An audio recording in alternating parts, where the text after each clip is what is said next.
Ótimo.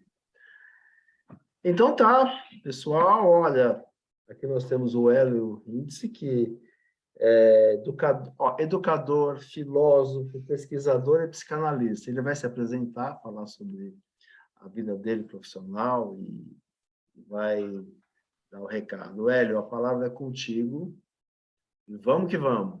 Muito obrigado. Bom dia, boa tarde. Eu queria inicialmente, agradecer a Cláudia e o Paulo e a Helena pelo convite, pela confiança, pelo risco que assumiram me trazendo aqui, e agradecer a todos vocês, todas vocês, pessoas que estão aqui e que a gente vai começar a trocar. Quando eles me perguntaram como eu gostaria que fosse conduzida a questão, eu não gostaria que eu falasse das 10 às 12, ininterruptamente, porque eu confesso que nem eu aguento, a minha própria voz. Que haja interrupções, que a gente possa trocar, que a gente possa conversar, que vocês fiquem à vontade para concordar, discordar, tomar a palavra, escrever no chat, o que vocês quiserem, porque a gente pode instituir aqui um espaço de diálogo, e eu vou pensar depois essa ideia, porque ela, para mim, ela é diretriz, mas eu vou comentar isso da metodologia. Dois pequenos avisos, que aqui no Brasil eu tenho tomado esse cuidado. Eu não falo de nenhum partido político, não assino nenhum credo de nenhum partido político, e eu chamo provocativamente mesmo de credo, e nem de nenhuma religião. Então, eu também não professo nenhuma religião na minha fala. Eu vou trabalhar a partir de um referencial que eu chamo de uma certa pluralidade formativa, que é o jeito bonito que eu achei de dar o nome para a minha formação acidentada. Ela é uma verdadeira colcha de retalhos, que só foi começar a fazer sentido em retrospectiva, quando eu consigo olhar para ela de uma maneira retrospectiva, eu tenho condição de começar a tecer algum fio condutor que una a minha formação. E, ao mesmo tempo que eu não tenho nenhum casamento com nenhum partido político e nenhum casamento com uma religião, mesmo dentro das áreas da ciência ou da filosofia, eu também não casei com ninguém. Então, eu não sou hegeliano, nietzschiano, nada. Eu vou me apropriando daquilo que me interessa e constituindo para mim o meu saber. Eu decidi isso. Alguns na academia veem isso como uma fraqueza, Aqui, principalmente no Brasil, tem, mas de que linha você segue, etc. E eu tentei, a todo custo e risco, construir o meu próprio referencial. Então, eu queria agradecê-los mesmo muito por estarem aqui e já deixar a palavra absolutamente à vontade. Não existe certo e errado, nenhuma pergunta que não seja ofensiva ofende, e que a gente possa dialogar. Para mim, dialogar com vocês em outros cantos do mundo ou em outros cantos do Brasil é rico, porque para minha própria formação eu procurei manter o canal aprendiz absolutamente ligado. Então, como no grupo lá que eu participo com a Cláudia e a Helena, que chama o grupo dos novatos, eu tenho tentado me manter novato, me manter com o espírito suficientemente aberto para continuar aprendendo, e muito. Então, a troca cultural é uma das grandes premissas aí do meu trabalho. Então, dialogar com uma nova cultura, dialogar com novas pessoas, a partir dessa pluralidade formativa, é o principal ponto que eu procuro trabalhar. E parte do que eu desenvolvi de minha metodologia que eu me apropriei aí ao longo dos estudos de dois conceitos que são de autores diferentes, que é engraçado, são contemporâneos, estão aí hoje, mas não tem diálogo entre eles são dois grandes nomes que não dialogam. Nesse primeiro momento, trazer o Boaventura Souza Santos, português, e o Henrique Leffe, mexicano. O Boaventura fala sobre o diálogo de saberes, a ecologia de saberes, e o Henrique Leffe fala sobre o diálogo de saberes.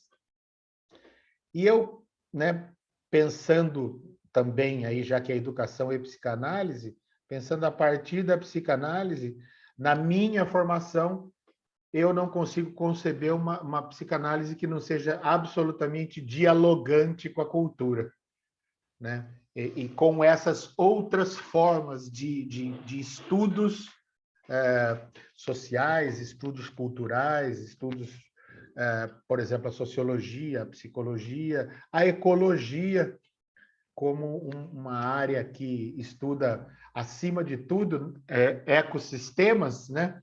Mas se você for para uma metáfora do ecossistema, a gente pode dizer, por exemplo, como Neil Postman, no livro Tecnopólio, pensar a partir dele uma ecologia das mídias, né? Uma ecologia da tecnologia. Nós hoje interagimos ecologicamente mesmo com grande, ampla gama de aparelhos tecnológicos.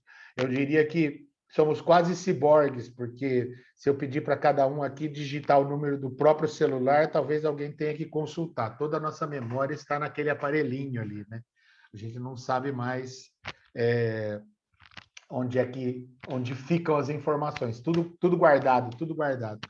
O Boaventura ele é português e o Leffe ele é mexicano. Então, a partir disso, e aí eu estou falando de autores, eu vou passando pelos autores muito livremente assim, porque eu acho que são referências e como eu vou falar da minha formação, diga. Esse mexicano, qual que é o... me fala o nome para eu colocar no chat. Henrique com E, eu vou pôr aqui no chat. Henrique Leffe. Leffe. Ótimo. Isso. O Leffe, ele tem um livro que se chama Racionalidade Ambiental e nesse trabalho ele fala sobre a possibilidade da troca e do intercâmbio de conhecimentos, porque tanto Boaventura quanto Leffe fazem a seguinte crítica: a ciência ela tenta ser antidogmática, né? Então a ciência é uma luta contra o dogma, mas embutido no próprio saber científico existe um dogma de que a ciência é a única produtora de conhecimento válido. Então você joga com isso outros conhecimentos na marginalidade. E aí o Boaventura ele fala uma coisa super interessante. Tudo isso depois a gente vai resgatando e vai aparecer muito mais claramente, né? Ele fala: existe uma luta hegemônica entre ciência e religião, por exemplo. Só que essa luta hegemônica joga na sombra a outras lutas, porque se a luta entre ciência e religião, aqueles conhecimentos que hoje nós precisamos nominá-los como tradicionais, eu gosto muito da linguagem, né, obviamente, e é um dos campos que eu vou atuar muito aqui com vocês, a necessidade de adjetivação, né? Então, por conta da ciência ser o conhecimento hegemônico, nós temos que os conhecimentos, que são conhecimentos, viraram conhecimentos tradicionais, conhecimentos ribeirinhos, conhecimentos quilombolas, com outras adjetivações. Por quê? Porque eles são conhecimentos marginais à discussão ciência, filosofia, ciência, religião. Então, a ciência é o conhecimento. A filosofia é uma especulação. A religião é metafísica, mas os conhecimentos tradicionais eles são apenas e tão somente conhecimentos, crenças, que não têm valor, porque o único valor para conhecimento é conhecimento científico. E aí, o meu filósofo preferido, mas com o qual eu também neguei o casamento, é o Nietzsche. E o Nietzsche ele usa um termo que eu gosto muito, que se chama perspectivismo. O perspectivismo é a forma pela... Ele está ali no perspectivismo, ele está num embate com o Schopenhauer, né? Que é um filósofo anterior a ele. O Schopenhauer diz que deve haver um olho objetivo, né? Que a ideia de objetividade, que depois é essa ideia da objetividade científica, de um olho neutro que vê a coisa em si. E o Nietzsche fala, não há possibilidade de haver um olhar neutro. Todos os nossos olhares são olhares com afetos. Então, quanto mais perspectivas, né? Quanto mais perspectivas eu tiver sobre um objeto, maior vai ser a minha condição de me apropriar desse objeto. Quantos mais afetos eu puder lançar sobre aquilo que é o meu objeto de pesquisa, tanto maior será a minha objetividade. Isso nos traz já uma pista que eu acho que é bem interessante no sentido da gente pensar até mesmo a psicanálise, né? A relação da psicanálise com todo esse outro arcabouço que estuda o cultural. Então, por isso que eu disse que o nosso bate-papo ele é super bacana, porque a figura do Nietzsche essa, né? Eu só consigo ver até a minha esquina. E eu preciso de você para me ajudar a ver na sua esquina. Então, quando você me traz a tua visão, você contribui comigo. Que é justamente, vou falar pela experiência brasileira, é justamente o que está faltando hoje no Brasil, né? Vivemos um momento de polarização em que não é só o meu lado está certo, o meu lado está certo, o seu lado está errado e ele tem que ser destruído, né? Então, é justamente nesse momento que eu acho que esse trabalho da gente poder entender, e aí sim, né, acho que uma questão de uma afirmação de si, né, de conseguir ser permeável à perspectiva do outro, né?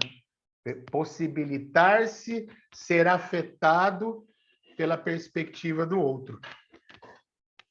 E isso vai dar elementos para a gente pensar, e vai ter muito aqui da minha história também pessoal, dos meus estudos, etc. Alguém quer falar alguma coisa? Fiquem à vontade. Paulo, Cláudia, querem... Eu estou achando muito legal essa articulação com a psicanálise na questão dos objetos e do afeto. Muito legal isso aí, porque é exatamente aí que vai dando uma subjetivação, né, daqueles objetos. Esse neutro é meio impossível, né? Uhum. E acho que tem um termo que talvez na psicanálise, se alguém me perguntar, me faça uma expressão que resume o que você mais gosta na psicanálise, né? Internamente falando, assim, ampliação do espaço psíquico, né? Ampliação da psique. Possibilitar que a gente consiga ampliar a nossa maneira de processar a nossa relação com o mundo, a nossa relação com os outros, a nossa relação conosco mesmo. Então, eu acho que justamente aí o meu analista e parteiro, né, que me possibilitou, o meu Sócrates, ele me diz assim, Hélio, a tua principal fraqueza, a não especialização, é a tua principal força. Justamente por não ser especializado, né, não ter nascido no universo psi, estudado no universo psi, saber todos os termos e jargões a partir do psi, mas essa rede que vai sendo construída de outros saberes. Na minha vida hoje, eu procuro fazer o esforço de ter a psicanálise como articuladora desses saberes, de uma rede de diálogos. Mas eu não vou prescindir dos outros saberes. Eu não prescindo, e nem preciso, eu sei, prescindir de compreender, por exemplo, muitas coisas que a sociologia pode ajudar dentro da clínica, né? Então, todas essas questões, para mim, na minha formação, estão postas de uma maneira muito quente. Na minha vida foi muito aquecido sempre esse movimento. Desde que eu comecei, porque assim, vou agora voltar no primórdio, mas só como comentário, né? A minha primeira graduação, a minha primeira profissão oficial, assim, a minha grande primeira profissão foi carregar vaso na feira, quando eu era moleque. Mas depois disso, eu fiz eu brinco, né? Eu era analista já, com 19 anos. Só que eu era analista de sistemas, eu trabalhava com desenvolvimento de empresas, Você também, Paulo? De processamento de dados, de banco de dados, de contabilidade, e etc. Toquei essa vida aí uns 10 anos, até que em 99 eu surtei mesmo, assim, de deixar tudo embora, tal. Aí eu fui estudar uma coisa que é uma ilusão que mexe com todo mundo, que é o turismo. Pois é, exatamente. E desde então, Cláudia, então eu volto às origens, né? Eu fui estudar o turismo com a ilusão de que, pô, quem trabalha com turismo passeia, né? E aí eu queria ser guia de turismo. Então surge aí na minha pessoa a vontade de ser o condutor, né?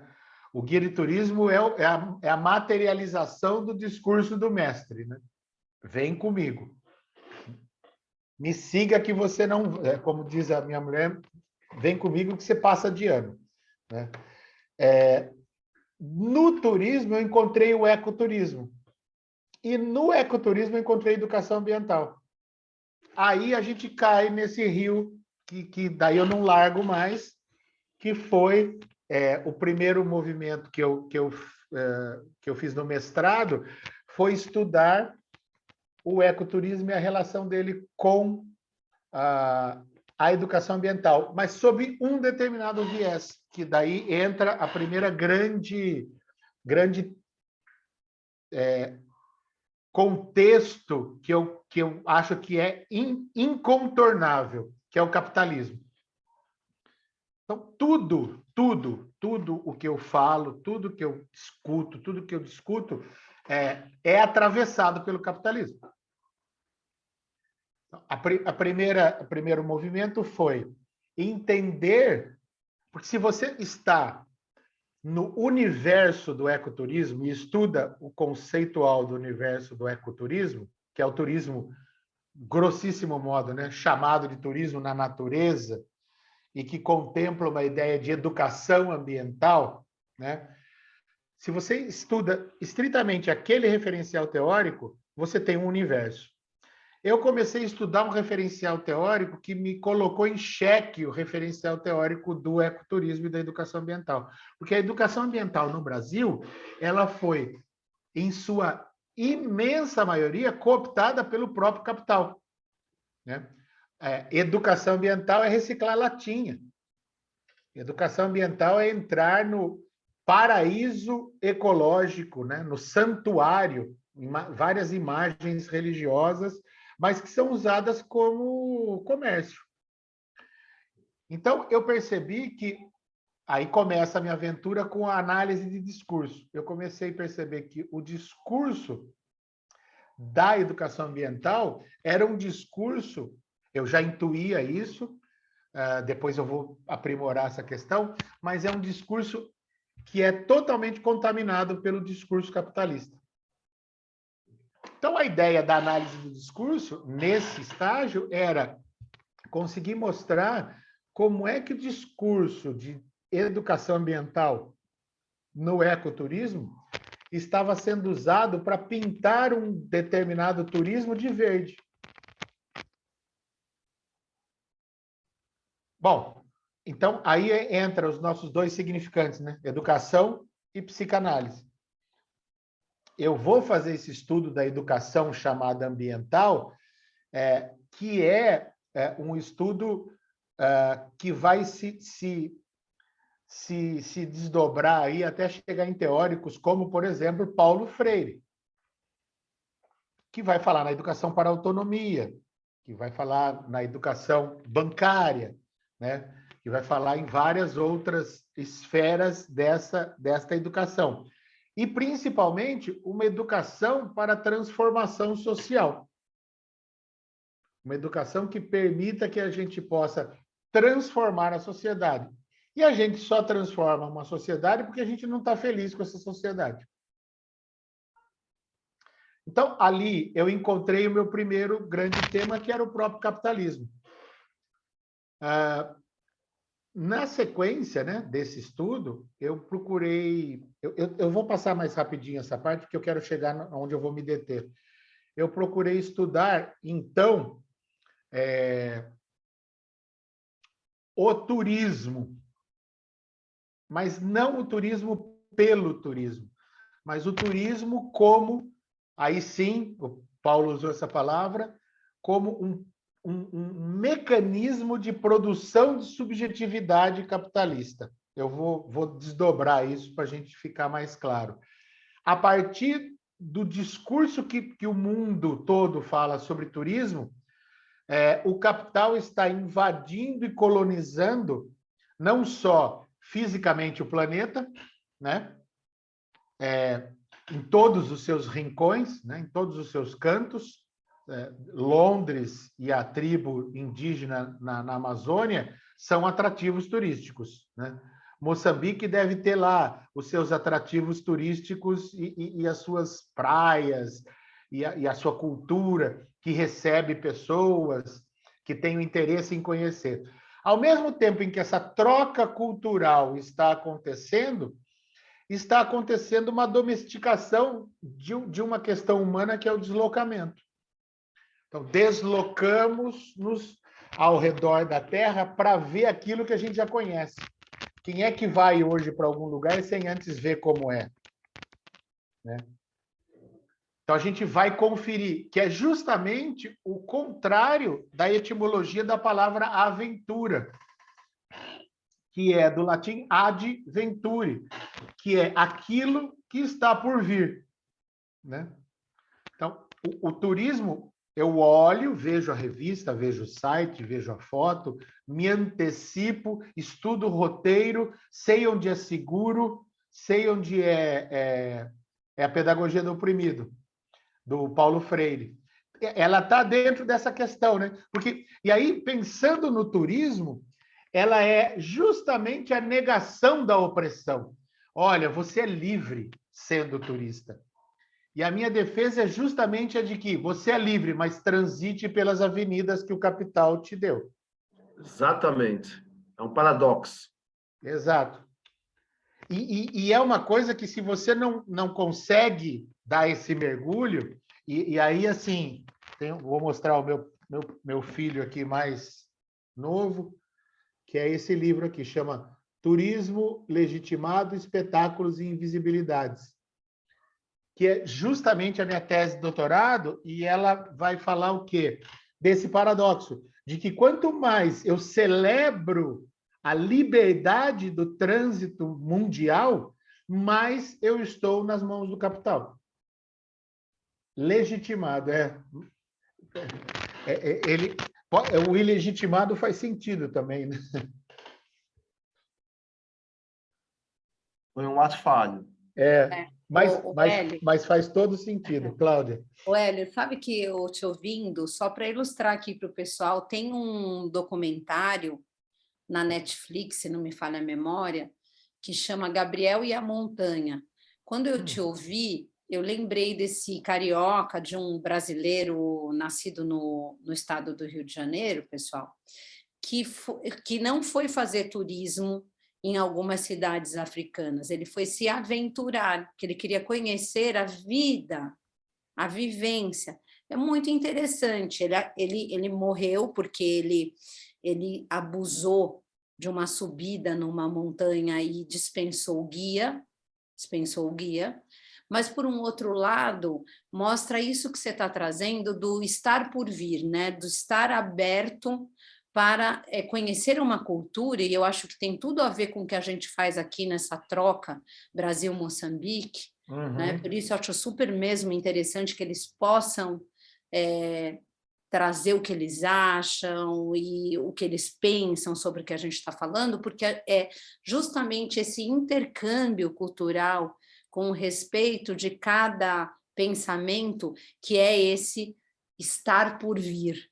E aí, pegando um paralelo, a gente não está turistando na psicanálise, nem nós, nem os moçambicanos, né? Nós estamos numa aventura juntos, nós estamos no que está por vir a partir deste encontro, que logo mais, no ano que vem, estaremos juntos, se tudo correr bem, juntos em terras moçambicanas. Só para fazer um paralelo, eu vou colocar aqui no chat também indicação desse documentário que é interessante. Ótimo. Legal, Cláudia. E Hélio, eu queria... A gente está falando umas coisas que está puxando assim, a minha imaginação, porque tem uma ditadura do turismo, né, implícita aí. Se você vai em tal lugar, você tem que conhecer esses lugares. Se você não for, vem uma certa culpa, como você não foi nesse lugar. E aí fica um discurso do mestre mesmo, né? Total. Total. Então, é assim... É um tema tão instigante que, assim, se a gente entrasse nisso, o meio-dia já dava, né, já tinha estourado. Né? Eu sempre brinco, falo, o que vocês vão fazer hoje à noite? Né? Porque eu vou ficar falando aqui, não pararia. Mas é justamente, vamos pegar isso que você falou, para a gente pensar que o turismo, para aqueles que estudam o turismo, olha, de novo o paradoxo, ele é essencialmente encontro de pessoas. Ok? Isso é a essência do turismo.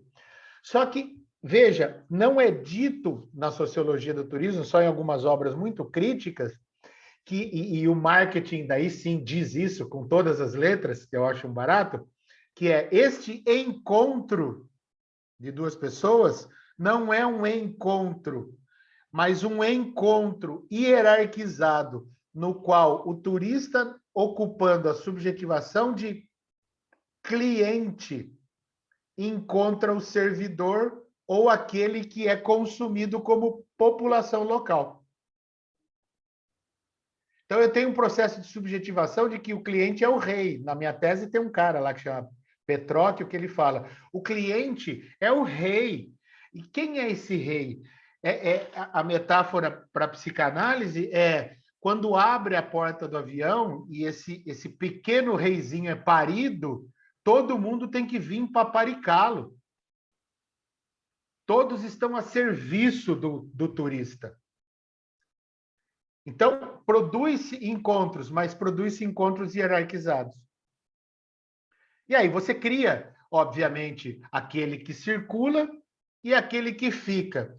E o turista, ele justamente tem o seu alter ego, e o Bauman, no livro Mal-Estar da Pós-Modernidade e Globalização, Consequências Humanas, ele vai falar disso, que é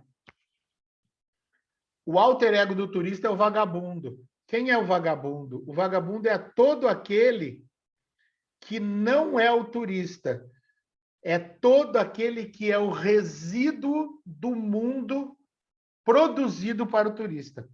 Enquanto o turista se move pelo mundo porque ele pode e ele não quer ficar parado, o migrante se move pelo mundo porque ele não pode ficar parado. Ele não pode ficar no lugar dele. Ele é expulso. O turista se move livremente quando ele quer. Não está bom aqui, eu pego o avião e vou embora. Então, veja, tem um profundo processo de subjetivação que aí eu acho que para a gente poder ler isso é de uma profundidade gigantesca, mas eu vou citar 3 grandes elementos: o capitalismo, a modernidade e o Ocidente. A produção dessas 3 instâncias Na minha perspectiva, são várias outras, mas na minha perspectiva ela tem uma coincidência, ou vamos colocar 3 coincidências agora para o nosso encontro. A primeira é capitalismo, modernidade e Ocidente tem uma fome interminável de converter a si mesmo todos os outros elementos. O Ocidente quer que tudo seja Ocidente, a conquista do Oeste. O Ocidente já deu a volta ao mundo e Tóquio é o Ocidente, né? A modernidade, tudo será convertido à razão, né? E o capitalismo, tudo que é sólido desmancha no ar, tudo se transforma em mercadoria, né? O fetichismo da mercadoria do Marx, ou, como eu sou fã desse cara, e acho que no ano de 1962 ele já deu o chão da interpretação de tudo que a gente está vivendo hoje, que é o Guy Debord na Sociedade do Espetáculo, que ele diz, tudo se transforma em imagem. E a visão é o sentido mais mistificável do ser humano. E aí ele fala, ele descreve, ele fala assim, o turismo, como circulação da mercadoria, tornou banal todos os lugares, por meio do planejamento. Então, onde quer que eu vá, tem um Ibis, e tem uma moça com um sorriso Ibis, e a segurança Ibis. Garantindo o quê? A limagem da diferença, da alteridade. Não há alteridade. Onde reina a mercadoria, não reina a alteridade. Tudo aquilo que for alter é considerado perigoso. Aí, Paulo... Hélio, e aí não dá para deixar de pensar no imaginário, porque é um imaginário, né? Porque não é, de fato, o que acontece no país, né? Uhum. É uma produção de imaginário tão deturpada. Isso. E aí eu gosto, volto para a ideia da linguagem, que eu uso a figura da metonímia. A metonímia é a figura de linguagem que toma a parte pelo todo. Então, eu mostro a baiana fazendo acarajé de roupa branca e turbante e digo, aquilo é a Bahia. Né? Aqui no Brasil tem um estado que se chama Bahia e é um estado de grande presença miscigenada, né? De uma cultura afro muito, muito pungente, e a baiana faz o acarajé, que é o acarajé, né? Que jé é o ato de comer o acará, né? E essa cultura, ela é o quê? Estereotipada. É construído, e eu uso esse termo, um clichê turístico. Então, qual é o clichê que define a cultura moçambicana, né? O que as pessoas vão atrás quando vão em Moçambique? Né? É uma pergunta que eu estava pensando, você leu meus também. pensamentos.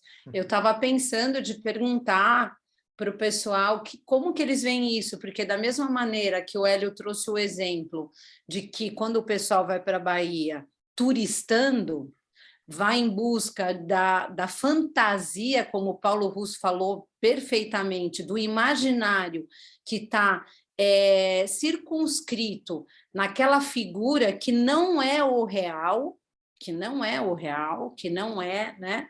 E nós temos visitas hoje da Europa, principalmente de europeus, né, quase na maciça maioria, para conhecer as nossas comunidades periféricas, nos morros cariocas, nos morros do Rio de Janeiro, onde se coloca todo um cordão de proteção para mostrar uma parte da favela, né? Então, vamos lá levar o gringo conhecer a favela.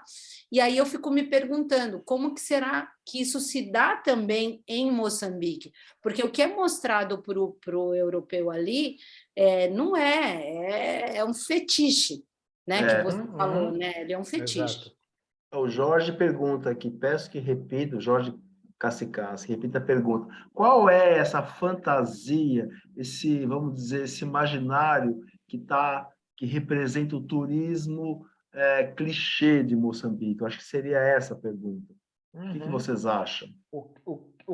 Ou traduzindo, a gente pode falar assim, o que tem para ver em Moçambique? Isso. Se eu for no Google, o que vai aparecer? O que tem lá, gente? Meus mar. Mar. O que mais? Eu tenho certeza que mais uma encorajada e vai vir uma comida aí. O que a gente come, moça? O que o turista precisa conhecer lá? Ajudem-me, o Lindomar está digitando lá. Capulana. O que é capulana? Roupa de tecido. Frutos do mar. Frutos do mar.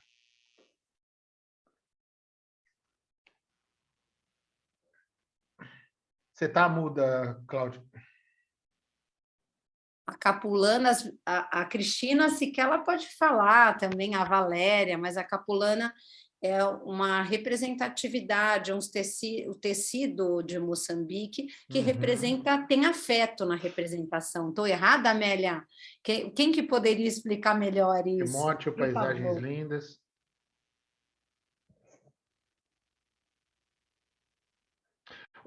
Quer ver um clichê? O Monte Binga. Legal. Quer ver um clichê? Tem alguém tentando falar? Acho que o Jorge. Quer falar, Jorge? Acho que não. Quer ver uma ignorância produzida por essa produção de imaginário empobrecedor? Se você perguntar para o senso comum do brasileiro, África não é um continente. África é um grande África.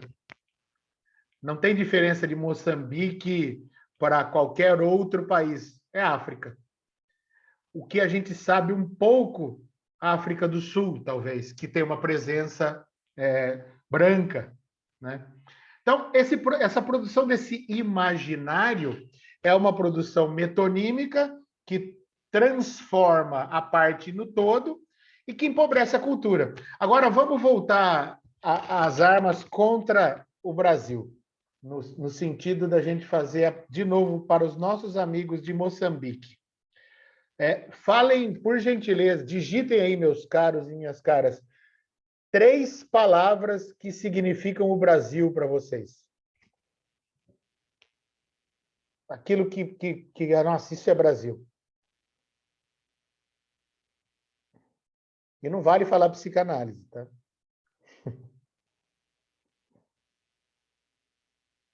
E quem está em Portugal também, imagino que deva ter alguém em Portugal, também manda de Portugal para cá. Carnaval, samba e futebol, novela. É uma aula de clichê. Favela, samba. Falhas na internet também, Maria Alice. Tem bastante aqui. Terra do samba, do futebol. Samba, carnaval, futebol. Corrupção. Violência. Vamos pegar samba, carnaval, futebol. Feijoada, faltou uma, hein? Tá faltando uma, gente. Eu vou pôr aqui, então, se ninguém pôs.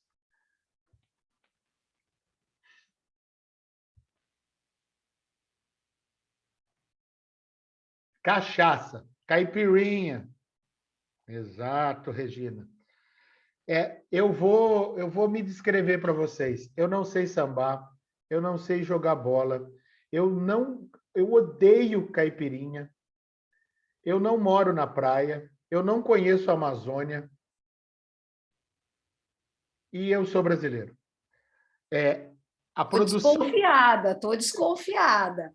Quando eu viajei aqui na América do Sul, de mochila, onde eu fui para Peru e Bolívia, eu lembro que eu estava numa ilha do Lago Titicaca, na ilha de Urus, e quando eu falei, eu sou brasileiro, misteriosamente caiu uma bola de futebol no meu pé. E a criançada queria jogar bola comigo, porque tinha que jogar bola com o brasileiro. Eu falei, gente, eu vou ter que ensinar a frustração para vocês. Eu não sei lidar com esse negócio.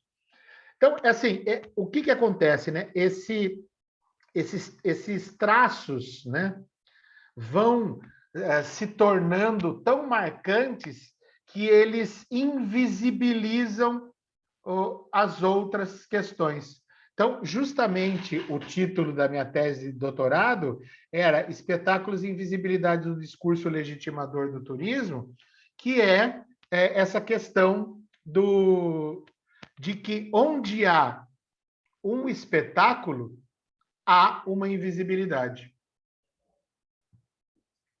Onde há produção de algo espetacular, ali também se produz invisibilidade. E aí eu queria chegar num ponto aqui que acho que é super pertinente para a nossa conversa.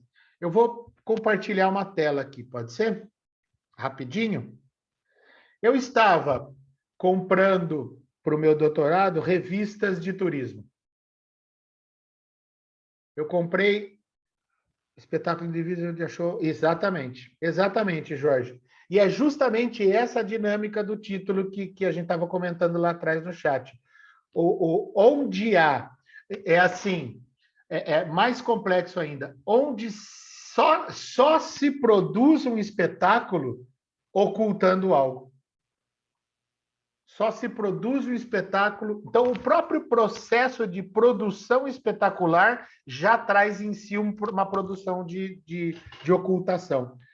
E aí, eu havia comprado 18 revistas, foi em 2010 isso, de turismo. E, gente, eu folhei 1 ano e meio essas revistas. E eu estava super aborrecido, porque não tinha nada na revista. Era chato. Revista de turismo era chata. Nada. Eu olhava e falava, não tem nada. Não tem nada. Quando eu li um parágrafo, que eu vou pôr agora para vocês, e esse parágrafo ampliou o meu universo psíquico, que eu tive um surto, assim, momentâneo, mas um surto psicótico, em qual as revistas todas se levantaram na sala, assim, e se abriram, e eu pude ver a verdade, né? Eu brinco que é mais ou menos essa cena. A frase é essa aqui. Ah, você me habilita, Cláudia? Você não está conseguindo compartilhar? Não. Espera aí. Vê se você consegue agora. Ainda não? Agora eu consigo. Beleza. Obrigado. Imagina. É o Matrix, né? Olha só. Então, estava Hélio lá com 18 revistas de turismo e não sabia, e não tinha nada de interessante para ver. Foi aí que eu descobri que o interessante não era para ver, mas o interessante era eu ver o que não se podia ver. E o John Urry colocou, outra categoria social se encontra parcialmente excluída das férias convencionais, os negros britânicos. John Urry, ele escreveu O Olhar do Turista, que é um dos clássicos da sociologia do turismo. E o material de divulgação, né, publicidade, produzido pelas companhias, mostra que os turistas são brancos. Simplesmente não existem fisionomias negras entre os que partem de férias. Se não existem rostos não brancos nas fotografias, presume-se que eles são os nativos exóticos a serem contemplados.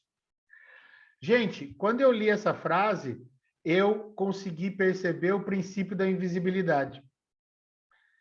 E ali eu consegui não apenas compreender, mas intuir e sentir uma coisa que eu vou até desligar aqui para a gente poder conversar, se olhando. Eu percebi que a minha condição existencial me impediu de ver que não haviam negros na revista.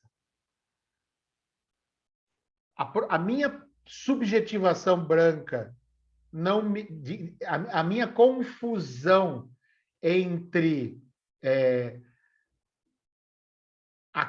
a leitura da realidade promovida pela revista, que agora a gente consegue classificá-la como a produção de imaginário, era diferente da realidade. Só que eu não tinha percepção para isso. E eu estou dizendo isso em primeiríssima pessoa.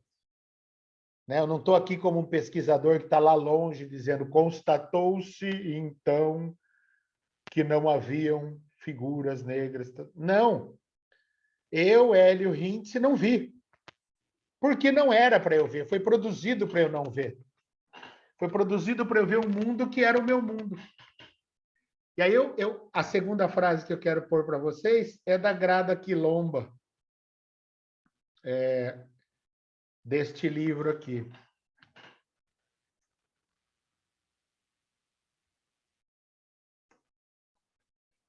Eu já mostro o livro.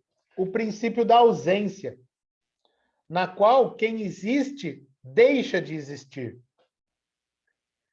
E é com esse princípio de ausência que os espaços brancos são mantidos brancos, que por sua vez tornam a branquitude a norma nacional. Ou seja, nós vivemos imersos num mundo no qual há máquinas, né, para usar aí expressões deleuzianas e do Guattari, máquinas de produção de subjetividade, né, a mídia, o Estado, o próprio turismo, que produzem um imaginário de que a normalidade é branca. Neste país, Brasil, que agora acho que não tem mais dúvida de que ele é racista, né? Não havia, se havia alguma coisa encoberta pelo mito da democracia racial, a gente já não tem mais, as máscaras literalmente caíram. Cláudia. Elio, só pegando carona um pouco na tua fala, né? Que você traz o novo prefácio dessa edição nova do Pele Negra, Máscaras Brancas, do Frantz Fanon, né? E aí eu queria também pontuar uma coisa muito interessante para quem não lê o livro, que é quando o Frantz Fanon ele tem lá seus 18 anos, ele está no fronte, na guerra, né? E ele nasce na Martinica, né? Então, território francês até hoje. E ele conta que ele percebe ali, na guerra, porque ele não se sabia negro. Uhum. Ele não se sabia negro. E aí ele diz que ele percebe na guerra, que ele lutando pela França, ele percebe que ele é tratado diferente pelos compatriotas, e aí ele é quando ele consegue realizar que ele é negro e que existe ali um outro lugar do colonizado. Então, é muito interessante mesmo isso que você está fazendo. Acho que a Cristina levantou a mão, talvez queira falar alguma coisa. Acho que ela está muito mais capacitada aí para contar um pouco para nós. Fala, Cristina. Bom, boa tarde. Peço imensas desculpas, mas não levantei intencionalmente. Pode continuar a sua fala, Cláudia, desculpa. Imagina, Cristina, imagina. Só queria pontuar, vou até baixar minha mão aqui também, só queria pontuar o interessante não só da invisibilidade que o colonizador perpetua, reedita, né, na continuidade das gerações, obviamente, que aí o Freud vai falar da transgeracionalidade, né, das séries complementares. A cultura ela é passada de pais para os filhos, e aí a gente vai introjetando falas e preconceitos e reedição de apagamento, às vezes sem perceber que está reeditando o apagamento, mas também nós todos quebrados, eu falo assim, aí são palavras minhas, quebrados no que a gente chama da racialização do mundo, né? Se a gente precisa falar disso, desse preconceito, é porque somos povos racializados e não seres humanos colocados simplesmente no mesmo patamar de humanidade, né? Então, fiquei instigada com a tua fala, Hélio, eu acho que me empolguei, fiquei instigada. Que bom, que bom. Fico feliz, e fico muito feliz porque eu acho que é algo que me surpreendeu muito, né? Quando me caiu a ficha. E quando eu estive em Portugal, em Aveiro, apresentando um trabalho, depois que eu percebi que na sala havia acho que tinha na sala mais pessoas negras do que no congresso inteiro, porque tinha o meu trabalho, o título do meu trabalho. E quando eu subi no palquinho para apresentar, eu vi a expressão das pessoas. Ele é branco. O cara que vai apresentar esse trabalho é branco. E ficou uma incógnita no ar. Depois eles vieram conversar comigo. Falaram, mas qual é o seu interesse nisso? Por que você levantou essa questão? E eu respondi que levantei essa questão porque essa questão é uma questão da humanidade, não é uma questão de cor de pele, estando na minha cor de pele, né? E essa ausência sistematizada, Cristina, ela é exatamente produzida, né? A naturalização, por ser, então, naturaliza a ação, é a ação de naturalizar. Há um processo intencional de se naturalizar isso. Então, quando a gente fala nessa ideia de ausência sistematizada, é uma ausência produzida mesmo sistematicamente em todos os canais. Jorge Querino, você levantou a mão, quer falar? Tá sem som, tá sem som. Só para uma contribuição aqui, eu coloquei o texto da Grada Quilomba aí, eu acho que é um autor muito interessante que eu acho que nessas discussões que o Hélio está nos induzindo aqui, né? Eu acho que tem uma questão bacana que primeiro, existe uma corrente, né? Dizendo, olha, a gente tem que decolonizar, não tem que ler nada que vem do outro lado. Então, eu não teria acesso a ler a Grada Quilomba, que é de origem, né? Na verdade, é origem africana, estuda em Portugal, vai para a Alemanha e sente isso que você está falando na pele, sobre todos os efeitos, não sente apenas teoria na hora da conversa, não. Ela sentiu na estrutura. E ela é uma pessoa de formação muito interessante, psicanalista, mas ela tem outras formações, né? Então acho que vale a pena reforçar. Segundo, eu queria, não sei se é te perguntar, mas já talvez você vá falar mais adiante, né? A gente passa por um momento interessante, né? No passado, a gente realmente lia o Boaventura, eu estudei com ele, fiz o meu pós-doc, a gente tinha sempre diálogo, né? Mas hoje a gente está superando, e você, eu acho que falou muito bem do Boaventura, especialmente na gramática do tempo, acho que ele supera isso, chega mais perto, né? Mas eu acho que a gente vive um momento muito bom em que, aí eu estou te perguntando, vendo o que você acha, né? Que a gente está correndo um risco de ficar nós ficamos muito tempo de costas para a América Latina e olhando para a Europa, mas agora a gente corre um risco de fazer uma inversão, né? A gente quer olhar para a América Latina e esquecer as origens de uma certa discussão, inclusive essas que você trouxe, né? E a gente tem um tanto de gente bacana que está trabalhando temas como esse, como você está falando, e que você já deve saber muito mais, se você puder fazer uma provocação aí para a gente, né? Como o Walter Mignolo, o caso da Grada, que é mais europeia, né? Mas, inclusive, o Aníbal Quijano, gente que traz essa preocupação que você está falando, né? Que a gente precisa realmente decolonizar, a gente precisa ler as coisas sobre outro aspecto, e eu acho que a África deve passar o mesmo problema que nós, né? Mas é preciso fazer isso com muita sensatez, para a gente não cair num outro, né? Eu vou chamar de um buraco negro, né? A gente cai num buraco de achar que não, essa literatura não serve mais para nós, né? Não, acho que é uma questão de dialogal, né? onde existe realmente esse olhar que você está falando. Eu nunca tinha ouvido na questão do turismo, né? Achei muito bacana isso, e é, de fato, uma realidade, né? A gente fazer... E não fazer turismo como esse pessoal está fazendo, como vai visitar os animais, né? Como a gente faz na África. Tem muita gente que sai daqui e vai para a África para fazer um turismo, eu não sei como é que é, né?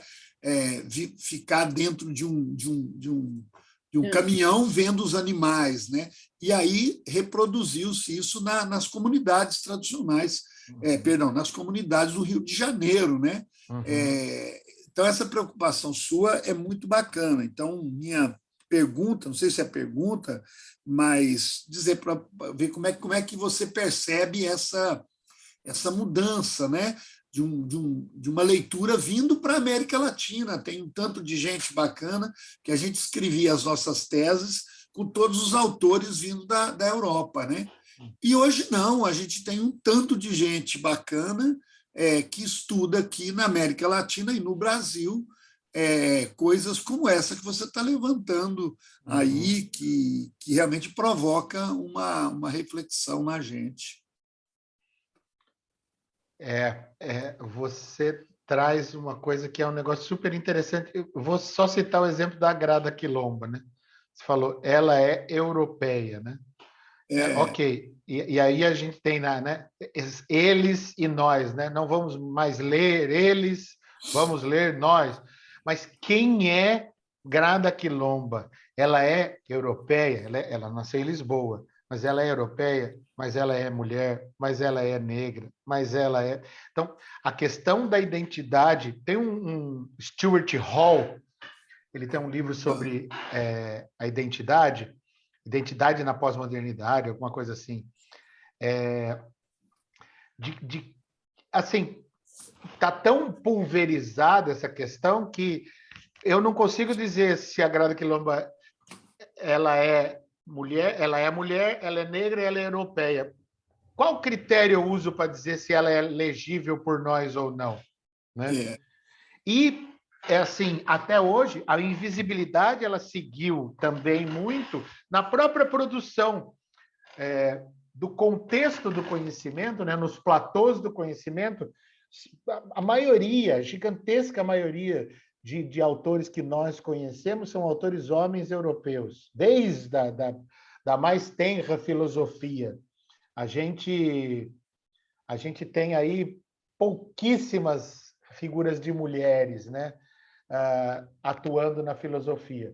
Quando você tem mulheres, são mulheres brancas. Eu acho que agora, e não só agora, né? Porque até este texto aqui, né? Tornar-se Negro, da Neuza Santos Souza. Né? Ela vai trabalhar a partir da psicanálise também. E o Frantz Fanon, que é um livro que está no prefácio da Grada, é um livro banido de Portugal. Banido. Ele foi proibido e não foi retraduzido, não existe essa versão. E no Brasil, falando de Brasil para brasileiros, o Gessé Souza inverter na proposição, como o racismo criou o Brasil. Né? Mas eu, Hélio, tá? Vou responder como eu, Hélio, não como uma tendência global. Eu penso que, da mesma jeito que essa formação, a partir da pluralidade, que a gente possa recolher e ler. Eu tenho inserido na minha leitura mulheres negras, porque a produção do conhecimento a partir delas tem perspectivas que não estão postas para a gente. E quando eu leio, mas eu leio, por exemplo, a Neuza Santos Souza e leio Nietzsche, que é um autor europeu, branco, etc., que já teve um monte de apropriação do conhecimento dele, por exemplo, pelo antissemitismo hitleriano, né? Mas, então, assim, para mim, o quanto mais amplo for e caindo Aí, para mim, uma única barreira que eu luto contra é agora os europeus caíram no índex, né? Europeu é proibido, não pode ler europeu. Ah, não, gente, não, por favor. Isso já aconteceu comigo, o Quirino. Quando eu fui falar em alguns lugares, de alguém apontar o dedo para mim e falar assim, você não pode falar de machismo porque você é homem. Então você está me calando. Ah, não, você é que calou todo mundo até hoje. Eu falei, eu não. A minha cor de pele, o sistema ao qual eu recebo já uma série de privilégios, né? Quando eu saio para esse mundo com a cor branca e ela já é apropriada pelo imaginário e me garante alguns benefícios, ok, mas não. Já me acusaram até de eu ter sido o cara que inventou o patriarcado. Eu falei, gente, eu não tenho 8.000 anos, né? Tenho só 50. Ô, Então, Hélio, fala, Cláudia. não, desculpa, eu não queria te interromper, porque Imagina. eu tenho umas questões que eu queria pensar nisso que você está falando, quando a gente está falando de educação e psicanálise, né? E a gente está falando da reedição, que a Cristina colocou aqui, o Jorge colocou aqui, da reedição de racializações, de preconceitos diversos, não só de raça, mas de gênero e tudo mais. Se a gente está falando de educação e psicanálise, eu pensei um pouco em te ouvir na questão da escola, né? Porque a gente está falando muito aqui da instituição família como reeditora da opressão, dos preconceitos e tudo mais. Queria te ouvir um pouquinho na questão da escola, onde entra a escuta, e aí eu não vou falar a psicanálise especificamente, mas quando a gente está falando de escuta, de alguma maneira a gente está conectando com a psicanálise, como fica essa escuta nesse diálogo que você mesmo trouxe no início da tua fala, você falou de uma dialética, de um diálogo, como fica essa escuta a partir dos acontecimentos na escola, dessa reedição entre os adolescentes, pré-adolescentes ou as crianças que estão ali reeditando a fala, provavelmente dos pais de uma sociedade, de uma comunidade, enfim. Você sabe que, nossa, esse tema é tão instigante, porque atualmente, né, eu estudo o machismo. Então, eu posso, de repente, a partir dessa perspectiva, vou responder perspectivando por aí. O machismo, ele, assim como o racismo, ele é ensinado, né? Não há um gene que venha na gente que faça a gente ser racista ou machista. Pela sociologia, né? Pensando a partir da sociologia, os 3 primeiros aparelhos aí de socialização: família, escola, igreja, para dar 3 exemplos. Como operar, né? Como operar transformações, ou como entender isso, como abrir espaços de escuta. Eu fui convidado para trabalhar aqui em Piracicaba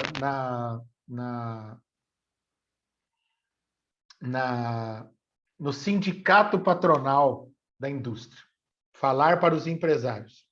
Eu fiz uma reunião no sindicato, durou 1h20. Os primeiros 40 minutos, a pessoa tentou me dizer dos cuidados que eu tinha que ter de falar sobre machismo para o sindicato, né? Então, por quê? Porque é um tópico delicado, porque isso, porque aquilo outro. Então, onde eu quero chegar com isso? Quando falamos em machismo, racismo, ou nas questões que nós estamos dizendo aqui, que eu poderia usar de um termo geral de emancipação, né? De emancipação do sujeito, esses temas todos não vão na cabeça das pessoas. Esses temas todos, metaforicamente falando, e praticamente, em alguns casos, vão no estômago. Ela diz no estômago da pessoa. Então, essas temáticas postas na escola, numa escola que está até hoje estruturada como, primeiro, formação de massa, e veja, o que é a escola? De qual escola nós estamos falando? Se você pegar as escolas de 1 milhão de reais por mês aí na capital São Paulo, você tem um ensino preparando aquelas pessoas pequenas para o mercado de trabalho, para serem assim a elite, né? Mas a escola ela está absolutamente cruzada por essas temáticas que nós estamos abordando na sua própria estrutura. Então, como um educador, o educador pode entrar lá e ensinar matemática, pode ensinar português, a coisa básica. Mas quando ele entra nessas temáticas, notadamente racismo e machismo, há uma questão que, para mim, é posta, que se ele não tiver minimamente aberto em si mesmo um canal para ele fazer a autoinvestigação, e seja pela análise, seja por qualquer outro trabalho, ele só vai reproduzir o que tem. Então, o desafio da escola hoje, na mão dos professores e de todos os que estruturam a escola, né, é pensar em formas como é que nós vamos dar conta de abrir essas brechas naqueles que educam. Porque uma brecha cognitiva, ok, né? Eu faço um artigo, mostro que no estado da arte não tem determinado assunto e proponho. Ok, beleza, então agora vai ser assim. Então. Mas quando bate no estômago, e o racismo no Brasil, ele tem características diferentes do machismo. Um homem, quando ele é confrontado com a ideia de machismo, meus amigos, ou na maioria deles hoje meus ex-amigos, porque eu só fui tendo brigas na vida aí com gente que insiste em seguir de uma maneira, de um pensamento fechado, né, obtuso. Vamos discutir a questão do machismo. Eu não posso virar, eu não vou virar viado, né, é o que ele fala. Desculpem as expressões. Mas eu não vou virar viado. Não adianta você vir falar isso comigo. Meu filho vai ser criado para ser homem, né? Então, é importante que a gente possa compreender que é necessário uma abertura para que esse assunto possa começar a ser discutido, porque ele está instalado, e aí acho que a psicanálise pode nos ajudar nisso, ele está instalado na nossa constituição psíquica como uma barreira mesmo, um bloqueio. Né? Essa história da sexualidade no Brasil é da ordem do tabu. Então, nós estamos falando de tabu. A estrutura da escola, em alguns lugares eu vejo algumas transformações, mas às vezes eu vejo, mesmo na fala de quem está lutando para transformar, muitas inscrições do pensamento machista instalado. Então, veja, se família, escola e igreja são o locus da reprodução, e aí acho que é a Cristina que falou da questão sistêmica, né? Se eles são o locus da reprodução dessa questão sistêmica, né?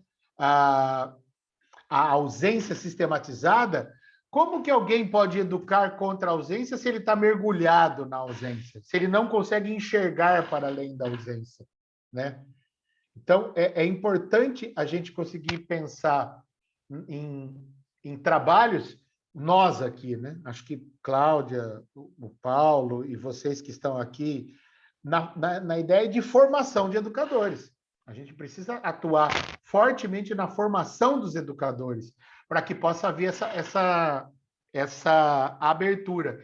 E aí, acho que tem um termo que eu gosto muito, que é necessário a gente aprender, né, e trabalhar com os educadores uma pedagogia da incerteza. Hilton Japiaçu é um autor que tem um livro que chama Pedagogia da Incerteza, para dizer, hoje nós não temos mais, né, as certezas que as luzes eu ia falar luzes da ribalta, né, as luzes da modernidade queriam, né? Por todos os cantos que a gente vê, os ideais de liberdade, igualdade e fraternidade estão ruindo, né? O domínio da razão, depois da bomba atômica, depois de Auschwitz, o que é a razão, o que é a barbárie? A gente voltou a ter que se perguntar isso. Então, essa ideia de uma formação de professores, de educadores, de educadoras, que contemple essas questões, que possa, mais do que transmitir conhecimentos já sedimentados, que seja uma pedagogia que possa provocar buracos, ausências, pá, tem que quebrar. Ao quebrar, ao deixar sem chão, aí a gente pode começar a trabalhar a questão dessas aberturas. Eu nem sei se eu te respondi, Cláudia, mas depois você pode, fica à vontade, realimenta aí a coisa. O Paulo está com a...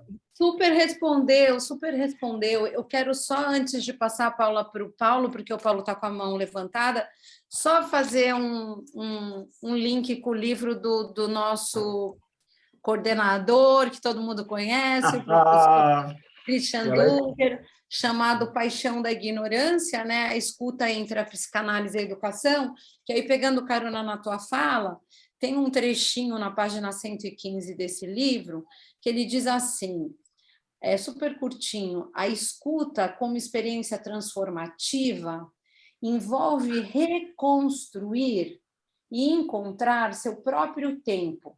Esse tempo está perdido e pressionado na ansiedade, atrasado e lentificado na depressão. A escuta é um trajetório de deflagração egóica. E aí ele vai trazer a questão da falta de escuta, da surdez, na verdade, dentro das escolas, dentro das famílias. Então, uma surdez que, quando uma criança traz questionamentos, por que é diferente, por exemplo, o pai, o professor, a professora, a mãe entra numa surdez e não escuta o que aquela criança está trazendo de abertura, que foi a palavra que você trouxe, né? A abertura, de quebrar modelos, quebrar paradigmas. E aí é mais fácil não escutar o novo, que vem da própria criança que está aprendendo na escola, que assim, nossa, mas é diferente? Por que é diferente? Eu lembro da história da minha filha adolescente, foi ficar um tempo na casa de uma amiga minha, fora do Brasil, que eu tive essa oportunidade de mandá-la para lá, e aí a minha filha vê uma pessoa com vitiligo, com as manchas, né, no corpo, e diz assim para minha amiga, tia, que moço bonito, ele tem 2 cores. E aí a minha amiga me liga imediatamente, diz assim, me parabenizando, dizendo assim, Cláudia, que bacana poder ouvir a tua filha com 12 anos aí, conseguir achar o diferente, o belo no diferente, e não o apagamento, como Freud vai trazer no Narcisismo das Pequenas Diferenças, né? O diferente como o apagado, porque ele não é como eu sou. E aí entra as questões narcísicas, mas aí a gente vai falar até amanhã. Paulo Russo, por favor. Nossa, eu estou viajando aqui, Cláudio. Nem sei o que ia perguntar, mas estava pensando no que você estava falando. Mas tem muito a ver, porque eu estava pensando no livro do Freud, né? Realmente da mal-estar na civilização, né? E vem uma questão da psicanálise ligada a esse termo, a esse tema, né? Porque nós estamos falando aí da cultura, valores morais, né? Que estão aí desde sempre, essa pauta de valores morais. E você começou a falar no começo dessa polarização que existe em diversas áreas, né? Porque a gente vê perfeitamente que sempre há uma reação muito forte quanto a qualquer tentativa de mudança desses assuntos que não deveriam ser, mas são polêmicos, né? Sexualidade, gênero, e isso acaba permeando todas essas áreas, religião, a igreja, a escola, e a gente sempre se pergunta, bom, mas como discutir isso? Como fazer algo para escutar isso e ter uma nova abordagem? Mas parece que até aí, na constituição do indivíduo, né, tem esses valores aí como ideais e que são assim muito difíceis de você começar a trazer uma outra discussão, né? O certo é hétero, o certo é branco, o certo é isso, é aquilo, mas parece assim trabalho de formiguinha. E sempre tem uma reação muito forte de um poder aí hegemônico de cultura mesmo, de valores, que se impõe e não deixam. Os passos são muito lentos, e os retrocessos acontecem, nunca são mudanças, são mudanças perenes, parece. Tem um comentário aqui do Timóteo, ele fala assim, tanto a África como a América Latina, ambos sofrem uma pressão inconsciente, não me parece ser tão inconsciente assim, mas é uma pressão inconsciente, das superpotências europeias e manter isso, né? Que é além do que apenas aquela cultura moral judaico-cristã, e o certo é esse. Mas que tem realmente um interesse econômico aí de manter as coisas dessa maneira.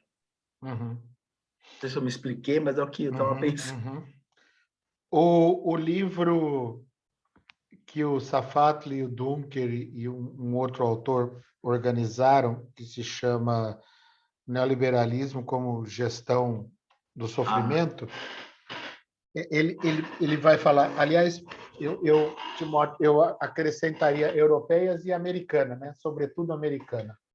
Hoje, sobretudo americana. Do encaminhamento, se você pegar Foucault, no Nascimento da Biopolítica, que ele vai falar da raiz do neoliberalismo americano, que foi o que venceu e está vigindo. É o quê? Né? É a constituição de nós, sujeitos, nós, e eu vou usar o termo que é necessário aqui, indivíduos, fecha aspas, abre aspas, no nosso comportamento subjetivo como o de uma empresa. Se todo o nosso funcionamento for como o de uma empresa, então, amor, vamos ter um filho? Vamos. Quanto custa? Qual é o tamanho deste investimento? Vamos colocá-lo no Estado, na escola de Estado? Não, vamos colocá-lo numa escola particular, mesmo que a gente tenha que investir mais. Perceba que é sempre a nossa subjetivação de interpretação do mundo, né? de olhar para fora e medir o mundo, é profundamente tocada pela linguagem capitalista. Então, essa pressão da economia global, europeia, americana, e agora, vocês se preparem, né? Russa, chinesa, vai vir tiro de todo lado, né? Ela ao longo dessa alta modernidade, dessa modernidade líquida, dessa supermodernidade, né? Desse capitalismo tardio, todos esses termos que tentam descrever o nosso tempo, ela é uma economia cada vez mais moral.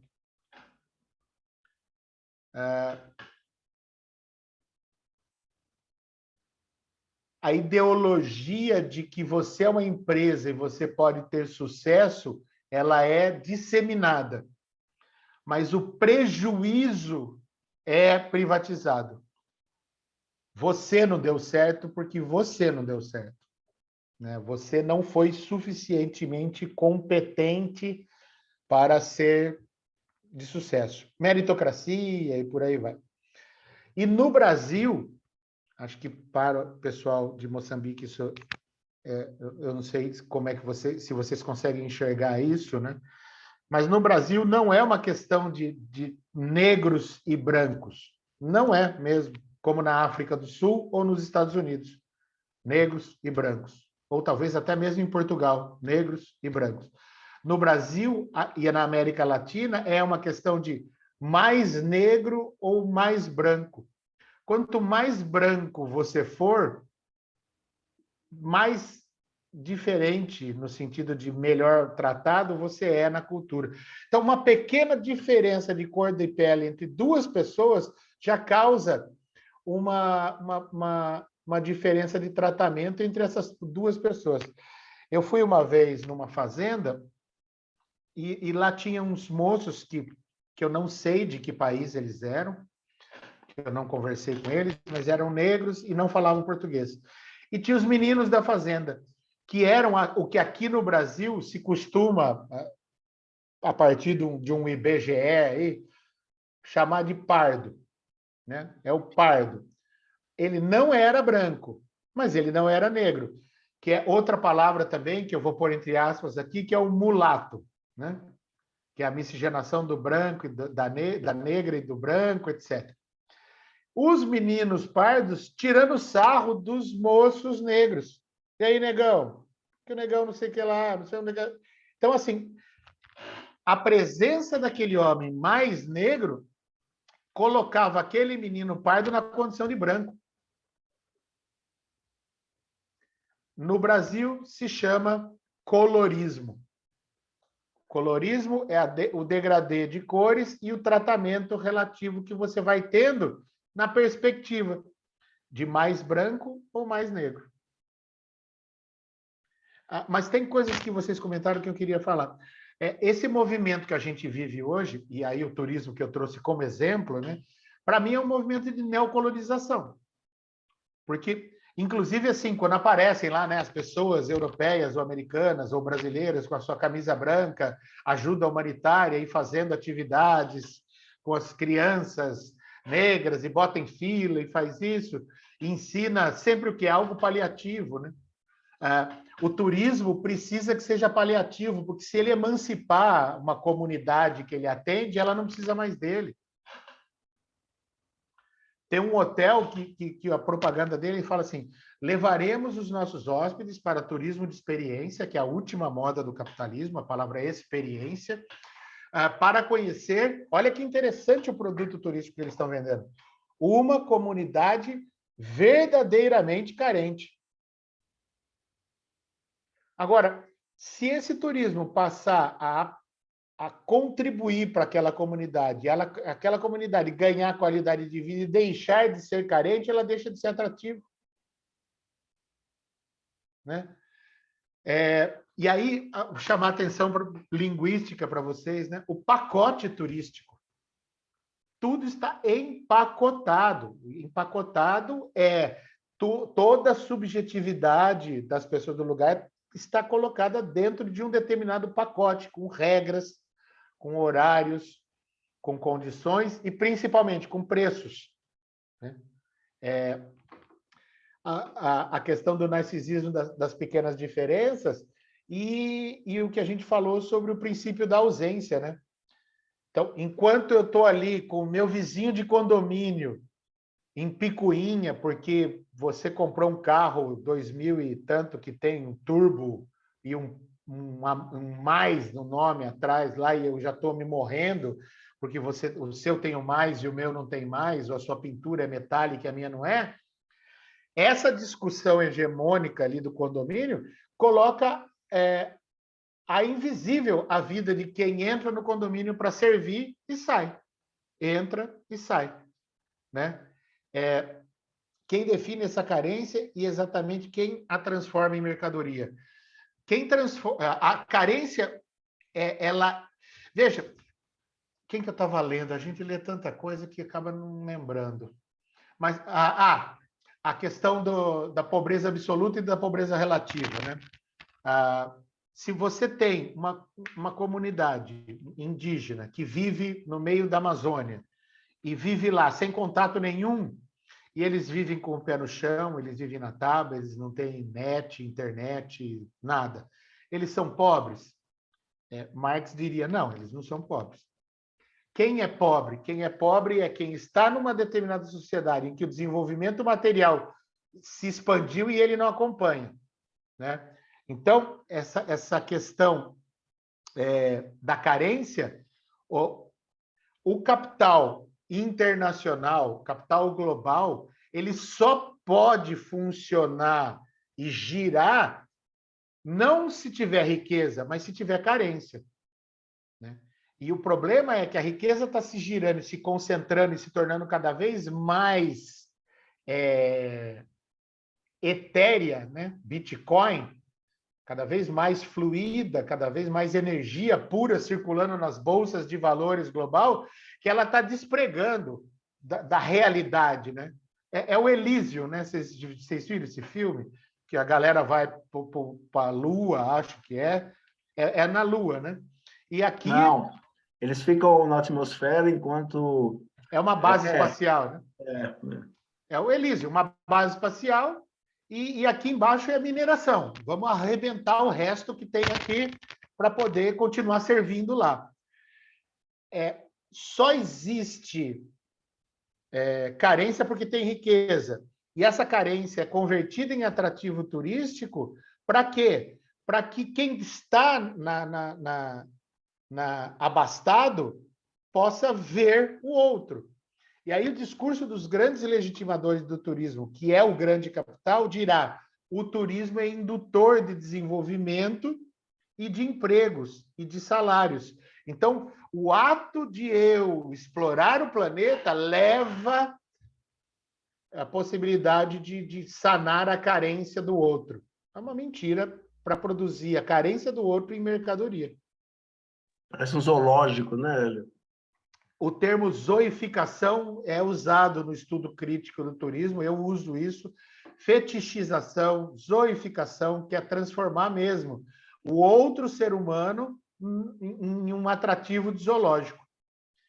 Só que perceba, essa exploração, ela não permite que o outro saia dessa condição. É uma tutela. Não é emancipatória. Aeroporto não pode virar rodoviária. Percebe? Se vira rodoviária, aí a gente pode também analisar, a partir da Maria Rita Kell, o ressentimento, né? O ressentimento dessa classe que tinha o seu narcisismo das pequenas diferenças marcado com uma outra classe, né? Com grandes diferenças, e, de repente, a madame do condomínio vai viajar e encontra a empregada doméstica dela no mesmo voo? Como assim?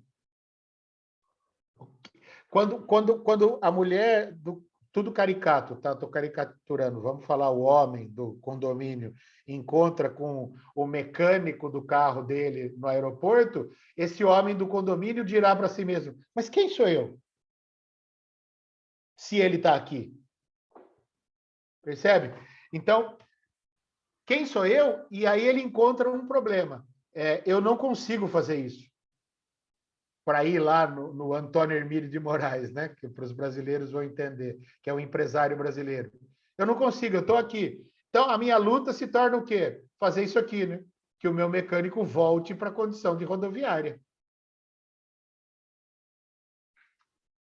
Deixa eu ver aqui, Jorge.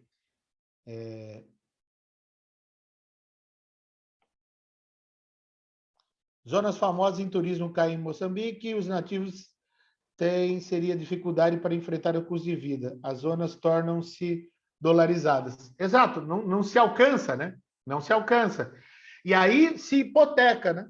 Porque o turismo diz que produz, gera emprego, mas gera emprego de baixa qualidade e baixa remuneração. Então, não se sai dessa condição.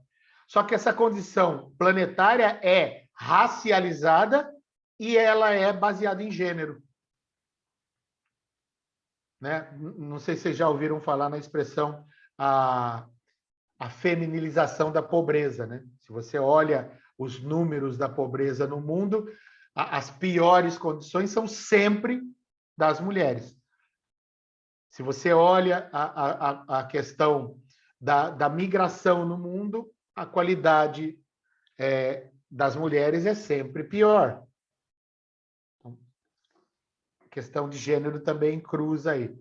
E uma outra questão que vocês falaram que eu queria resgatar, que é essas lutas que nós estamos colocando aqui, elas... Aí volto para o estômago, né? No Brasil, foi feita uma pesquisa que tinha duas perguntas. Primeira pergunta: o Brasil é um país racista? 90% das pessoas responderam sim, o Brasil é um país muito racista. Segunda pergunta do questionário: você é racista? Total de respostas positivas na casa de 30%. Então, eu moro num país racista, mas eu não sou racista, meu vizinho é. O que eu estou querendo dizer com isso? É que nós temos uma dupla articulação na luta contra o racismo, que é apontar o dedo para a sociedade e dizer você é racista, a sociedade é fácil. Mas quando eu aponto o dedo para mim e digo, mas eu sou racista, aí vai no estômago, e o estômago se recusa a aceitar. E aí a gente vê toda a forma de expressão de frases ridículas que a gente escuta aqui. Há um ditado que diz, os ricos ficam cada vez mais ricos e os pobres cada vez mais pobres, porque a riqueza tem uma atração objetiva, enquanto a pobreza tem uma atração subjetiva. Por isso, o antigo presidente de Moçambique atingiu a popularidade pelo seu lema: juntos engajados no combate contra a pobreza absoluta. Dizem que a pobreza é o grande mal, né, a grande doença do planeta Terra contemporâneo. Eu ousaria mudar essa formulação para dizer que se existe uma doença, é a riqueza. É a riqueza que concentra. E a gente está ainda nessa situação do que nós estamos produzindo, né? A concentração. Veja, o Brasil é considerado um país rico, mas com uma concentração absolutamente desigual de riquezas. Então, é rico, mas é absolutamente desigual. Portanto, é pobre. Porque o dinheiro do Brasil também não está no Brasil, ele está circulando na nuvem. Mas a gente foi para um lado aí bem interessante aí de discutir essas questões. Eu queria, já estamos com quase 15, 20 para meio-dia, né? Voa, para mim voou. Que é assim, esse procedimento que eu tenho tentado analisar, ele busca trazer elementos bastante amplos para o nosso trabalho, que é considerar, então, que como chão da nossa discussão, nós temos que entender minimamente como funciona o capitalismo, o que é a modernidade e o que é o Ocidente para além de uma entidade geográfica. Dentro dessa tríade, capitalismo, Ocidente e modernidade, é indissociável desses três a questão do racismo. Basta a gente ler Achille Mbembe, A Crítica da Razão Negra, na qual ele vai fazer a leitura da construção da subjetivação negra como calabouço da aparência, né? O negro como esse sumidouro subjetivo, que é aquilo que é. O que é o negro? Ele não é branco, né? Ele vai construir nessa direção. A modernidade com a razão, que rui por todos os lugares, e o capitalismo, que não para de produzir mercadorias, mas agora produz, antes de produzir mercadorias, produz subjetivação. Ele não produz mercadorias, ele produz consumidores. E produz em nós mesmos a forma mercadoria. Eu sou uma mercadoria que preciso ser desejável o tempo inteiro. Vejam os aplicativos de encontro, né? O Tinder, né? Que você pega o teu celular e faz o quê? Você faz isso aqui, ó, com a cara das pessoas. Esse me interessa, esse eu não gostei. Esse me interessa, esse eu não gostei. É um verdadeiro catálogo de corpos no qual o primeiro critério de escolha é o visual. Viro, não viro. E a Maria Rita Keller, ela faz, você comentou essa, falou dela, no livro da depressão, ela faz uma articulação com esse fenômeno contemporâneo dos likes da depressão, né? Na medida em que o adolescente não é percebido com os likes, ele deprime, porque a imagem, o imaginário dessas redes sociais são todo mundo feliz, alegre, com sucesso, né? Se vende essa imagem também. Uhum. Netflix, aquele Black Mirror, terceira temporada, primeiro episódio. Chama Free Fall, queda livre. É a menina que é uma sociedade que tudo está aqui. Então ela passa correndo, ela vê o cara, aparece o cara no celular, ela dá um like. E esse like gera pontos, e esses pontos são a ascensão social. Ela não consegue empréstimo se tiver pouco like, né?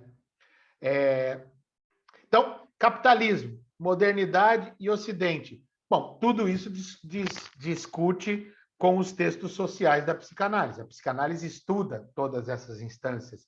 O processo de subjetivação capitalista é tema psicanalítico. Aí eu quero entrar numa outra questão, que é daí do real e do simbólico, né?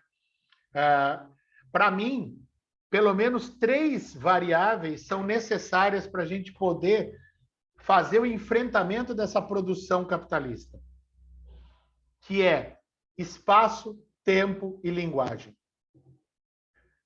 O capital articula uma intervenção nesses 3 eixos. Então, o tempo é tempo do capital, o espaço é espaço do capital e a linguagem é linguagem do capital. Né? Time is money. Tempo é dinheiro. Quando eu tenho a consideração do tempo como dinheiro, o capital se apropria de um dos vetores da nossa compreensão da existência. Talvez isso ajude na ansiedade e na angústia da clínica contemporânea. Eu atendo uma pessoa e a pessoa fala assim para mim: eu tenho a sensação que estou sempre atrasado. Pode ser algo dele, né? Do sujeito. Só que esse sujeito precisa saber que ele vive num mundo que o tempo é produzido para ele se sentir atrasado.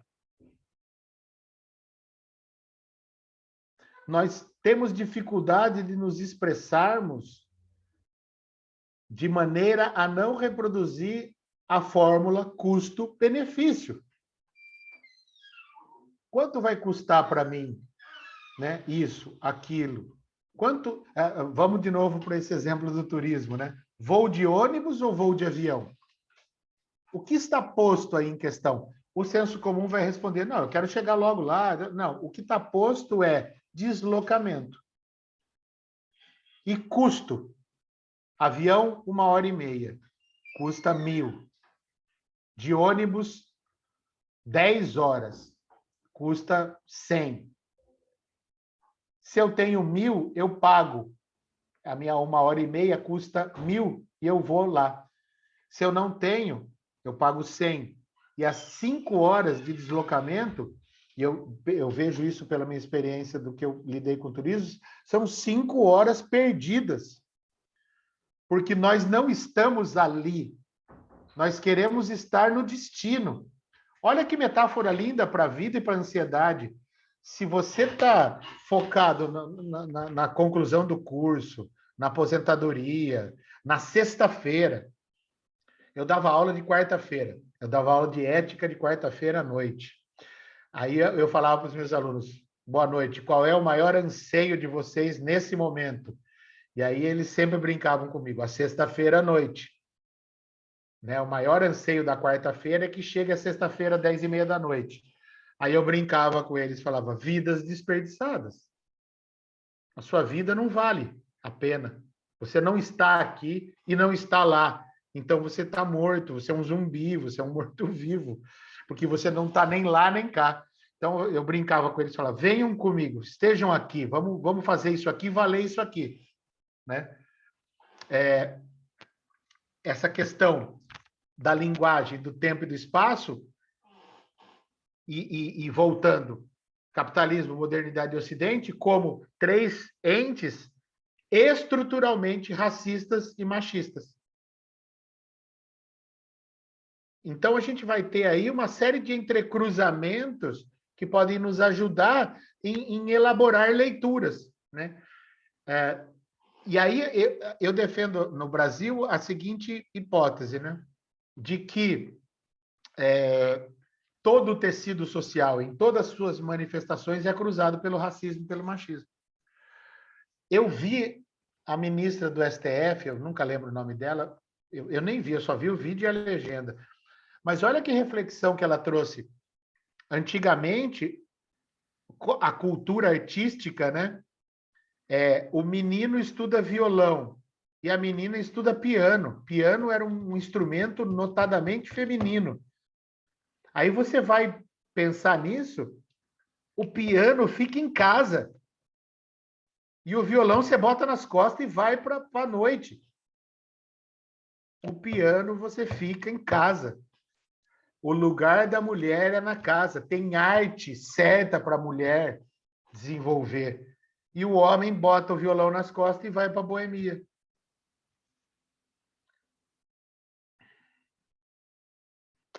Exato. Eu vou te mostrar, Cristina, uma foto disso que você acabou de falar. Deixa eu ver se ela está facinho aqui.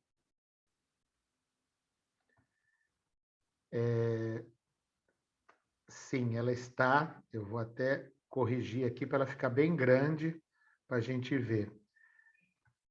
Que é a partir desses estudos que eu fui construindo essas leituras. Olha que interessante.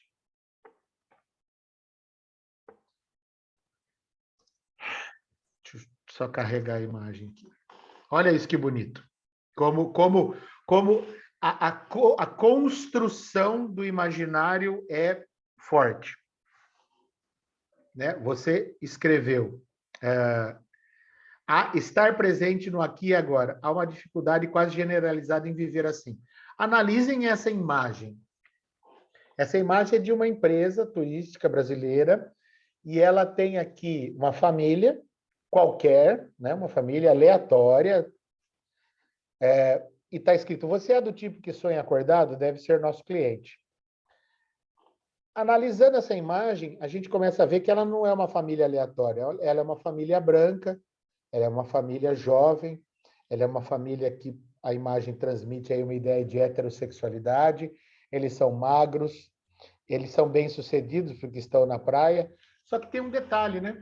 Da cabeça do homem surgem algumas bolinhas, e essas bolinhas do pensamento mostram o Caminito, que é um bairro de Buenos Aires, em Portugal.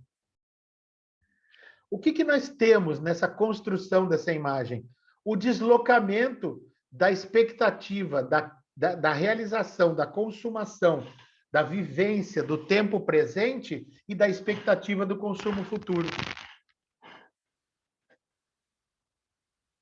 Como viver aqui e agora se toda a expectativa do capital é produzida para o consumo futuro?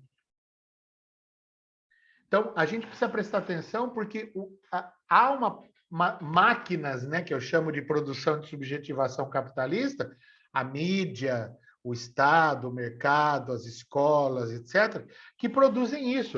O que é isso? Isso é ansiedade. E é Vocês estão vendo a imagem, né? É uma desvalorização do momento presente. O momento presente já está consumido por capital. Então, justamente, é difícil estar e a gente... Então, imagina o seguinte, Emi, se 46% do tempo nós estamos no passado e no futuro, sem estímulo, imagine com as máquinas produzindo estímulos o tempo inteiro para você estar no futuro. Porque, na nossa expressão brasileira, quem vive de passado é museu. Né? O bom nunca é aqui. Nunca é aqui. Nunca é aqui, nunca é agora. E a psicanálise estaria aonde, né? Quando a gente fala assim, se a gente trabalhar com a história, né? Pegando carona na tua fala, Hélio, a gente está aqui chegando infelizmente, nos nossos momentos finais. Eu acordei com uma frase na cabeça hoje. Eu estou fazendo um material sobre narcisismo e eu acordei com uma frase na cabeça. História contada é diferente de história gravada. Né? Se a gente pensar numa história, hoje, as mães que têm, eu estou desviando um pouquinho, mas só para fechar, as mães têm, e os pais têm os bebezinhos e gravam cada minuto de toda a realidade acontecida. E aí nós temos o real ali. O que tínhamos antes era o quê? A contação. A contação do pai, da mãe, dos avós, que eu percebo e escuto de Moçambique, que existe muito essa tradição também de passar a cultura pela oralidade, né? Então, a gente está vivendo um momento, não é só para abrir conversa, não para fechar, né? Mas do quanto é importante o passado, né? A gente fala assim, não ficar preso no passado, mas poder, no presente, revisitar o passado para fazer uma mudança de olhar sobre esse passado, diminuir o sofrimento para fazer um futuro melhor. Eu acho que eu resumo que a clínica psicanalítica basicamente está nisso, né? A gente poder olhar para a nossa história e ressignificá-la no presente para uma mudança de futuro, né? É isso. Muito, muito bonito isso. E eu tenho uma nuance aí que eu gosto muito de ressaltar, e porque quando eu digo para as pessoas devem viver no presente, uma pessoa uma vez falou assim, mas espera aí, então eu não vou poder planejar uma viagem futura, né? Falei, vai poder planejar uma viagem futura, mas quando você estiver planejando a viagem futura, você vai estar no presente planejando a viagem. Então, a tua ação presentificada é a de planejar. Você não está no futuro. Uma vez uma menina me falou uma coisa que assim, demos risada juntos, uma adolescente, não na clínica, tá? Fora da clínica. Ela me disse assim, nossa, às vezes eu me pego, ela tem 16 anos, às vezes eu me pego pensando em mim com 30 anos, lembrando de mim com 16. Então, ela deu 2 torções no tempo, assim. Eu falei, meu, é assustador isso que você falou, porque você com 16 está pensando em você com 30 e nem você com 30 está tendo sossego, porque você de 30 está pensando em você com 16. Você não está nem lá, nem cá, nem no passado, nem no futuro. Eu falei, então volta e vamos fazer o que nós temos que fazer aqui agora. Eu sei que nessa minha caminhada, até para encerrar, e hoje falei para Dedéu, né? Nessa minha caminhada, eu tive uma vivência traumática, que foi um acidente de grande monta, né? Que morreram 19 pessoas no acidente que eu participei, amigos meus da faculdade. Então, como eu fui um dos poucos sobreviventes, em mim disparou um furor conhecente, assim, que eu saí querendo saber da metafísica, onde é que estão esses caras, né, que morreram. E comecei a estudar muito. Então, eu tive a possibilidade e foi, acho que característica minha, de passear pelos conhecimentos e não parar em nenhum deles. Né? Quando eu cheguei em tal, me deu a explicação cabal e eu sosseguei. Não, nenhum me convenceu e eu fiquei passeando. E no budismo, né, que fala da iluminação, né, eu gosto da diferença de o caminho para a iluminação e aí no Zen, né, a iluminação é o caminho, né, o tal é caminho. Então, quando alguém fala, você medita? Eu falo, eu medito quando eu estou lavando louça, se eu estiver lavando louça inteiro. Eu medito na clínica, quando eu estou ali inteiro naquela relação, que é estar presente. E para encerrar, né, depois de tantos passeios que a gente deu, acho que não há possibilidade de clínica se nós não estivermos presentes ali, em silêncio, né? Ali junto do outro, junto com o outro, formando esse terceiro ente aí, que é a relação psicanalítica. Pessoas, é isso. Eu espero, de alguma forma, ter suscitado aí alguma reflexão, contribuído com alguma coisa. Para mim, é sempre uma alegria imensa. Eu espero que dê para perceber que é uma alegria imensa, que não fique só aquele discursinho de fim de palestra ou de fim de bate-papo. E fico à disposição de vocês. Eu vou deixar no chat aqui os meus contatos de Instagram, de Facebook, etc., para todo mundo que quiser, a gente pode seguir junto, a gente pode trocar ideia. Eu adoro trocar ideia com todo mundo que eu posso, porque eu acho que é fundamental que a gente possa seguir, né? Seguir juntos, conversando. A gente se conheceu hoje, a gente pode partilhar dessa nova conexão aí que nós fizemos para ampliar a nossa rede de potência de vivência. Como diz Spinoza, para mim foi um bom encontro. Um encontro que, para mim, aumentou a minha potência. Então, a Muito todos bom. vocês, eu agradeço. Muito bom, Hélio. Olha, vamos ter que pensar num evento número 2 agora para dar continuidade. Pois é, porque do planejado eu não cheguei nem na metade. Assim. Então. Muito obrigado mesmo. Eu que agradeço, viu, Foi um Paulo? prazer, Agradeço, foi incrível. Cláudia, quem está na tela aí, Marcilene, Emi, José, Lindomar, Ana, Amélia. Agradeço mesmo. Quem está sem tela, porque eu sei que conexão às vezes não é aquelas coisas, agradeço estarmos juntos e juntas. Um abraço a todos, hein? Até a próxima. Muito obrigado, professor. Até a próxima. Até a próxima. Valeu. Obrigada, gente. Obrigado. Canimambo para todo mundo pelas participações. Canimambo, falou. Obrigado. Até a próxima. Bom sábado para todos. Valeu. Obrigada, queridos. Tchau, tchau. Obrigada, Hélio. Tchau, tchau. Obrigado eu. Valeu. Tchau, agradecemos. Tchau, Cristina. Tchau, tchau. Obrigado. Tchau.